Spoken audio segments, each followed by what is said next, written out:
Good afternoon. So my name is Daniel Ash, and I have the honor of being the president of the Field Foundation based here in Chicago. It's my job to introduce the governor, but before I do, I want to say, on behalf of my staff and our board, we are very, very pleased to be a supporter of Press Forward Chicago and a supporter of many of the journalism platforms that are present in this room. We believe that every resident of this state deserves access to accurate, fair, and trustworthy local news. Yes. We understand clearly that supporting local news is absolutely vital to our democracy and to our civic life. Now, I'm going to say something. I work for a foundation. We're nonpartisan. But we have an awesome governor. I can say that. Why is he awesome? He believes in the Constitution.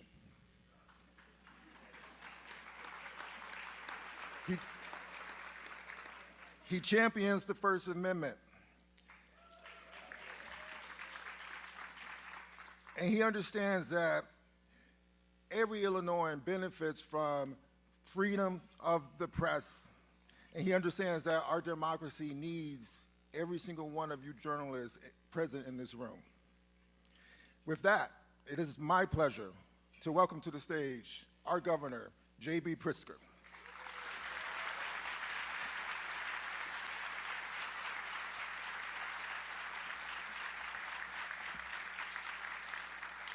Thank you very much for that very kind introduction. It used to be a fairly low bar to say that somebody could follow the Constitution, believe in your right to free speech, but these days.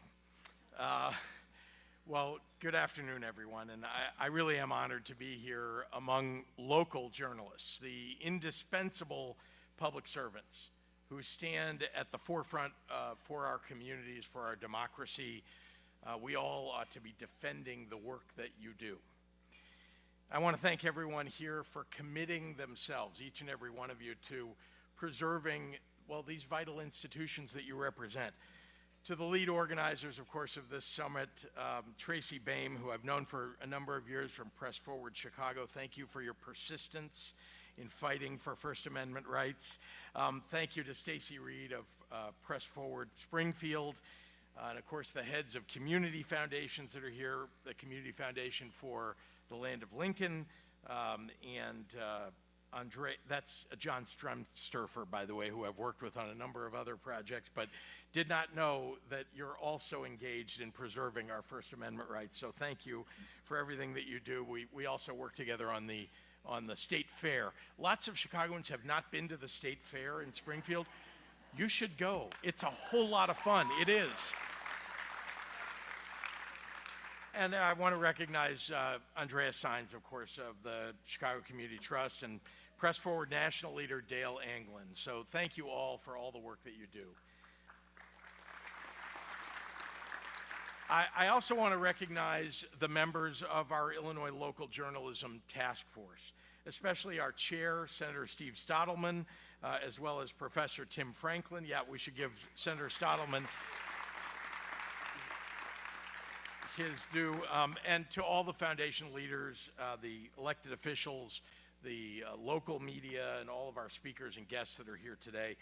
To every journalist, to every intrepid reporter and local news representative here who continues to press forward and fearlessly report the truth.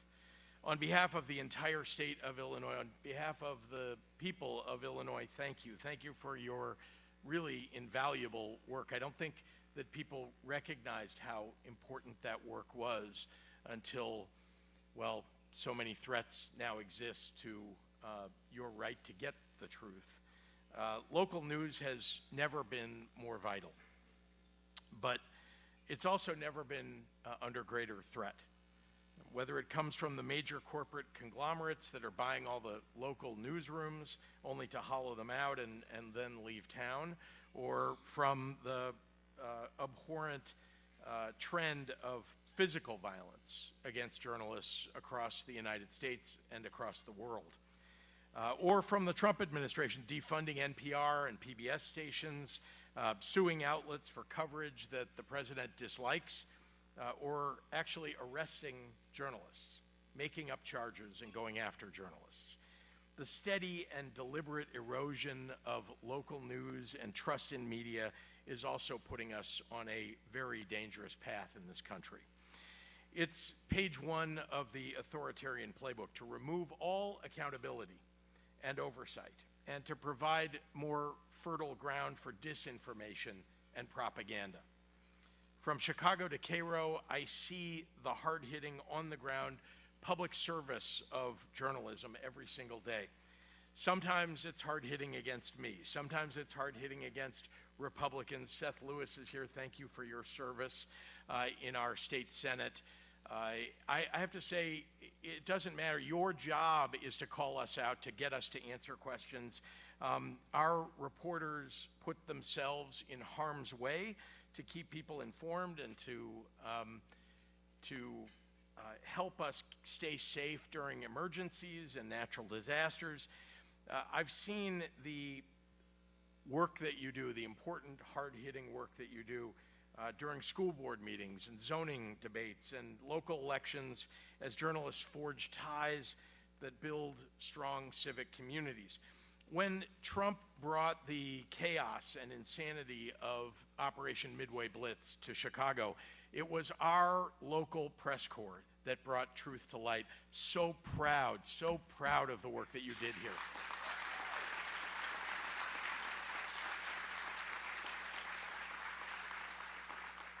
That service, that heroism doesn't just come in our moments of tense crises. Just last month, I was grilled by 2 high school students from Fairfield, Illinois, in their flagship publication, The Pretzel. I thought it was named after me until I realized, oh, not the Pritzker, The Pretzel, about authorization of a teacher's strike and the impact of ongoing economic development in their region. There is no computer, there is no artificial intelligence or algorithm that can replace a good human reporter that knows and lives in their community.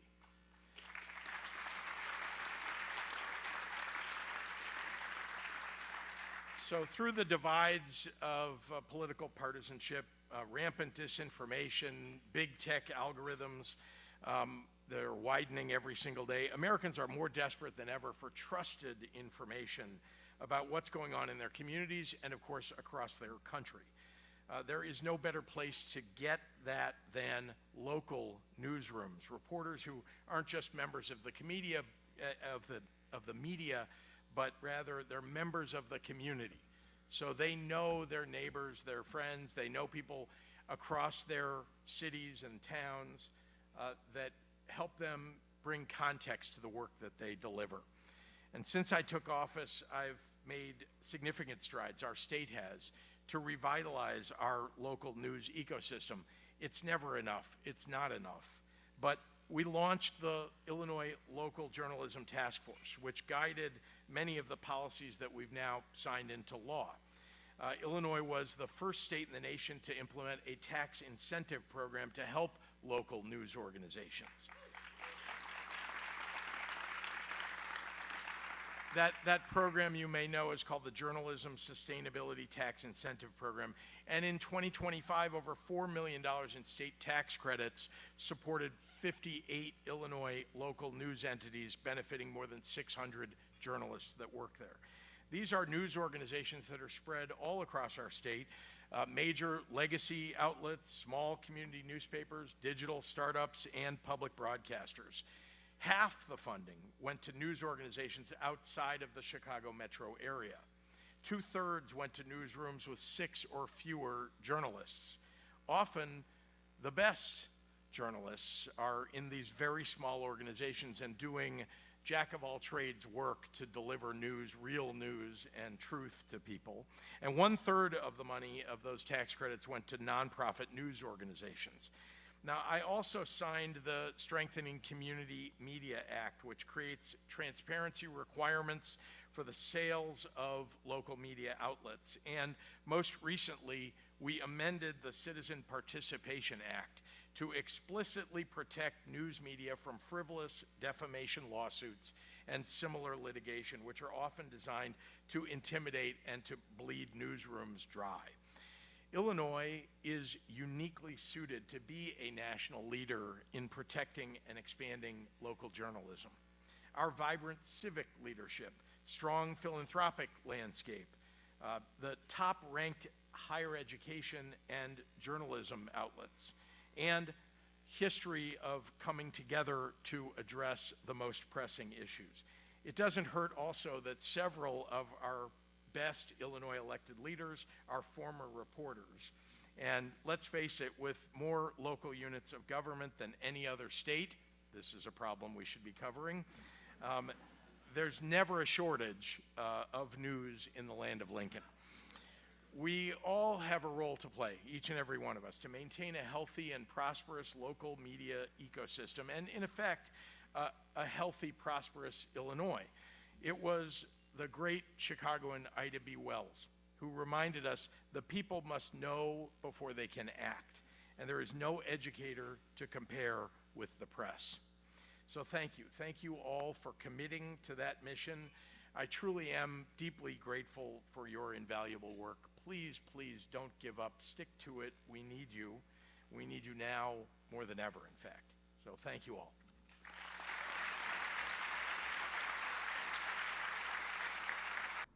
Nice governor's mansion. Nice to see everybody. Happy to take any questions. Rose. Governor, I want to talk about inflation and high gas prices. Taking the politics out, there's been a lot of finger pointing back and forth from Republicans, but I just want to ask you, do you plan to take any look at the gas tax, specifically the sales tax portion, because people need relief right now? They do need relief, and the best relief that they can get is ending the war in Iran. You've seen that just in the time since President Trump chose to go to war in Iran, we've seen gas prices go up $1.35 on average in the state of Illinois, $1.35. If we could erase that $1.35, that would make an enormous difference in making gas more affordable, life more affordable for people. As you also know, oil prices broadly being up as much as they are affecting the price of everything else, because the many products that you buy, plastic products, other things that you buy, are affected by the price of oil, because fossil fuels really dictate the cost of plastic, just as one example, as well as many other products. So this is a war that if we could end the war, we wouldn't see the inflation that Donald Trump and his administration has brought on the American people. But with that said, what can you do to provide relief? Look, we're going to do everything we can, but remember what they're doing to the state budgets of all 50 states. When they take away food assistance, when they take away medical assistance from people who desperately need it, and we're trying to fill in holes that they're leaving for state governments, there isn't a whole lot of room, especially when what we need to be doing is continuing to build our infrastructure in the state of Illinois, as well as across the country. And I would add one thing, that the people who are calling for that, the same Republicans that are calling for some sort of gas tax cut, I would love to do that. They're the ones who didn't want to do it in 22 when I proposed it and got it passed, and said it was some sort of political stunt. And when they take away those dollars, they're taking away dollars that would go to building infrastructure for the state, most of which goes to central and southern Illinois, which is mostly represented by Republicans. So I think they should be thinking twice about what their affordability agenda really is. I've put forward an affordability agenda that's been very clear about how we're going to lower costs for people. And the most important thing we could do is, if Donald Trump will end the war in Iran, we can lower gas prices and lower the price of a lot of goods. Governor, speaking of area. No, that's Um, loud. I Yeah. just, given, I know it's been very unpredictable, but are there any specific changes to how you're thinking about the budget, things you're pushing for in the budget given the war? Has that changed any of your priorities from what we heard in February? Well, let me start with, as you know, when I put forward a balanced budget every year, as I have, it then goes to the legislature, and there are 177 members of the legislature that have the opportunity to debate it, to disagree, to change it in some fashion or another, to talk to my administration about how they want to change it. So this is now a negotiation, a discussion, as it is every single year. So in this environment, as you know, we're always thinking about what's the impact of the terrible things that Donald Trump is doing to the country and to working families that we can mitigate in some way. But he already did so much damage before we now are seeing prices going through the roof as a result of his policies. So the damage last year, taking away funding from things that people really care about and need, and now, of course, go to the grocery store, go to buy a car, go to buy anything, prices are going up and up and up. It was under the previous administration that we saw inflation coming down finally. In the last year of the Biden administration, inflation went way, way, way down. Now, what do we see? One of the biggest hikes in inflation in the last month that we've seen in years. And unfortunately, because of the high price of oil, we're going to continue to see it. So we're going to look at every way, which way we can. You've heard, of course, about many of the things like lowering homeowners insurance rates, lowering auto insurance rates, addressing the cost of living for people across the board, electricity rates, et cetera. Those are all things that are part of our affordability agenda. That's what we're going to continue to work on, and will continue to be a priority in this budget. Hey, Governor Pritzker. Sir. Secretary Mullen has suggested, is floating the idea of pulling customs enforcement out of I saw that. airports and sanctuary cities like O'Hare. His argument here is, why would we cooperate and partner with these entities that won't support our agenda when people leave the airports? What's your feeling on that argument? Well, it feels like the Republicans don't want to fund TSA, period, end of sentence. They threatened to take TSA funding away across the country. Now, of course, they're turning it into some sort of partisan attack. How about just thinking about Homeland Security? That's the name of the department that Mullen is supposedly leading now. And Homeland Security requires us to have, TSA officers at every port of entry. It strikes me that wherever people are landing, wherever people are taking off, there need to be TSA officers. We already have immigration officers and other law enforcement at virtually every major international port. In fact, at every major international port.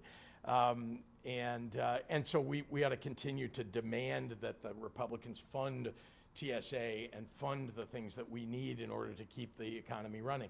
If they take this away, they're going to hurt the economy even more. Speaking of Homeland Security. Yes, sir. Sheridan Gorman. Do you remember the name? Of course. She was killed by a suspect, an illegal alien who would not have been in this country or even on the streets, but for your safety. No, that's not true. I'm not in charge of the borders. I'm not in charge of the borders. But he would have been in jail. He would have been deported. ICE would have deported him. I'll let you finish your question. What's your question? What do you have to say just to the family of Yeah. Sheridan Gorman? Do you So have anything to say? I do, and I've said this before, but I'm happy to say it for you. I know you're holding your camera up and want me to say it. But to be clear, I've said it before in front of. Cameras, Governor. No, I'm not complaining about your camera. I want to make sure that I'm saying it to you and through your camera, even though I have said it to many other cameras when you were not there, apparently. Which is, this is an awful tragedy. I mean, what happened to Sheridan Gorman is truly an unthinkable loss that parents go through, that families go through when someone is killed. This man was a murderer. There's no doubt about it. Why was he in the country? Well, of course, he was in the country. First, he was in the country because we had border security that didn't work. And I complained about that. If you go back and look, I sent a letter to the Biden administration when all of this was going on saying we've got to do more. And I came out in favor of the Lankford bill to secure the border, which Donald Trump was opposed to. He wanted to make it an issue for everybody, immigration. And he succeeded in making it an issue when you could have dealt with the issue back in 2023 or 2024. Donald Trump didn't want to do that. It was a political issue. He wanted to ride into the White House, and he did. I do not think this should be about politics. We need comprehensive immigration reform, and I have said over and over again, we should take violent criminals who are in this country undocumented off the streets. They should either, if they are violent criminals, they should either serve time in our prison and then be deported, or they should be deported and serve time in another prison. They shouldn't just be deported, by the way, and let go in another country if they've committed a violent crime in this country. But that is not what ICE and CBP and Donald Trump have been doing. They've gone after black and brown people, US citizens, legal residents, and undocumented people who haven't committed any crimes. And they've made that their focus rather than making their focus going after violent criminals.